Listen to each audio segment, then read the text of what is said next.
Hi, Texas oboists. My name is Dr. Kathleen Carter Bell, and I am a professional oboist and educator based in Amarillo. I'm here to help you get started learning your ATSSB 2023 to 24 etudes. So let's get started. The first etude this year is Ferling number 11, which is dubbed Larghetto. You are asked to play this from the beginning until the first quarter note of measure 18, which is the first measure on the fourth line. Whenever I am starting to build my interpretation of a piece of music, I have some priorities. I want my playing to be in tune, I want it to be in time, and I want to have a beautiful tone. But even more important than all of those things individually is figuring out what I want to say musically to my audience. Every time we pick up our instrument, we want to prioritize expression and musicality.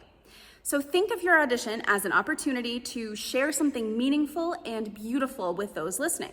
If you're able to do that, it's likely you'll have a successful audition. In order to do that, I start off by reading through a new piece of music slowly to make sure I'm not learning any bad habits, and I begin making decisions about what the piece expresses. Sometimes I choose adjectives to describe the music, and sometimes I write an entire story for the piece of music. It does not matter which of those you do, just make sure that you have something in your mind when you are playing that you are trying to express, trying to get out there. Your ideas here will help you make really important decisions about phrasing, articulation, dynamics, and much more.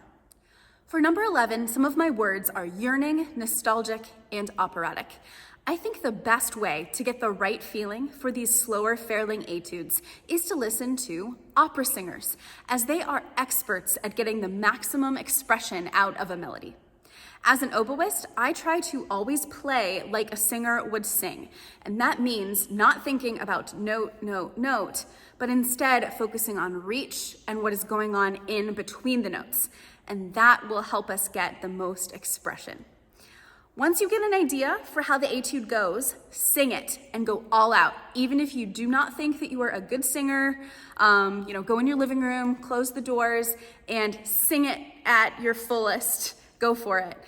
Because this will guide your phrasing decisions, help you choose where high points are, where to back away, and ultimately this will make your playing feel natural.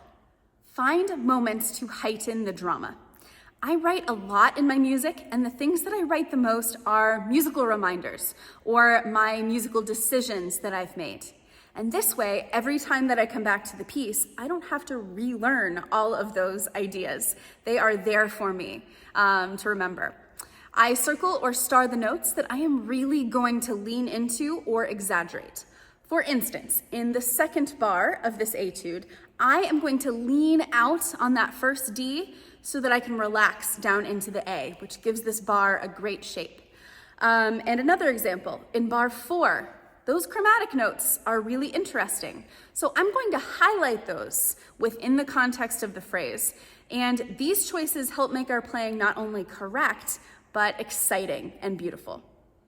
The meter here is 6/8, which is a meter that can have a very dance-like feeling and certainly a rocking motion to it, kind of a circular back and forth. So this means the etude shouldn't feel square or really vertical, but instead should have reach and often just a little bit more weight placed on beats 1 and 4 to help you get the shape in the meter. We are given a tempo range of eighth note equals 72 to 80. I've sometimes seen it slightly faster, but I think that this is a good range to help give you the right emotion of the etude. The most important thing here is to practice with your metronome to make sure that you are playing the rhythms correctly and steadily. Count it out, clap it, sing it, whatever you need to do. There are a few tricky rhythms in here, so if you aren't sure, ask a teacher just to double check, and you can listen to my rendition at the end of this video too. Once you're confident that you can play steadily with the correct rhythms, I want you to practice sometimes without your metronome. It's appropriate in the piece like this one to take some time in some spots to heighten the drama or the emotion, as long as it is done with a really good musical reason. And again, in my recording, you'll hear some examples of this. Make sure you are using a legato and smooth articulation here. We are going for a rich, beautiful, warm sound in most of this, and harsh articulations don't necessarily fit the mood. In the second bar of line 2, or measure 8, we have some staccato notes under a slur.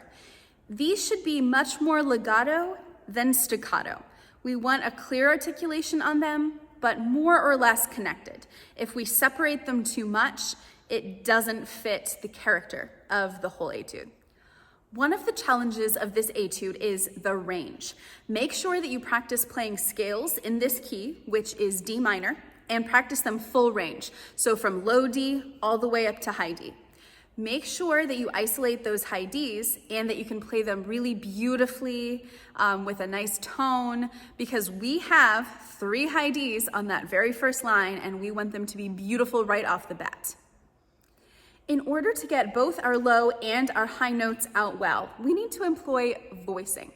Voicing is how we use our throat and the space in our mouth as a singer does in order to easily get out notes and make it sound more beautiful and natural. Try singing a high notes and a low note on your own. They both feel really different, right? For high notes, the back of our mouth lifts up a little bit and we feel some space up here. For low notes, we need to add some space also in our mouth, but more down here, and we need to drop our jaw a little bit too. Well, we have to do the same thing on the oboe to get our high and our low notes to speak well. For high notes, we also need to focus the air and blow faster air, supporting from our abdominal muscles, which we should always be doing when we are playing anything. And for low notes, we need to make sure that we're not biting or pinching the reed too much with our lips, which will keep it from speaking. Use your air to reach between the notes, and remember to follow the shape of the line in this etude. Up is up and down is down, and that will help guide what to do with your voicing. Your reed should be up to pitch or not flat for this etude and responsive enough that you can do all of the entrances in the character that you've chosen for this etude. In order to check and see if your reed is flat, take your reed off of your oboe and just play on the reed. And with your normal support and the normal amount of air that you play, your reed should sound a C by itself. And if it's much lower than that, either you're not blowing fast enough air or your reed is flat, and you might want to check on getting another reed. Remember, when in doubt with these etudes, always play beautifully, and that will guide you to success. Good luck with your auditions.